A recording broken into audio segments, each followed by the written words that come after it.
Hello, and welcome to Education Modified. Here at EdMod, we've worked hard to make it easy for you to search and find strategies in our library. There are two ways to search.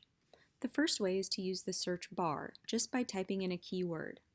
For example, for a student who displays oppositional defiant behavior, you can type in the word defiant, which returns one very targeted result.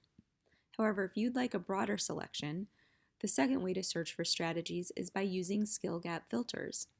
Next to the search bar, click Show Filters, and in the top row, you will see the 7 primary skill gaps that students may demonstrate: reading, writing, math, speaking and listening, executive functioning, post-secondary transition, and SEL for social emotional learning. The white buttons underneath show the sub-skill gaps for each primary gap. So for the same student, I would select social emotional and then interpersonal skills. And voila! 22 strategies that you can review and select for your student. Log in and try it today.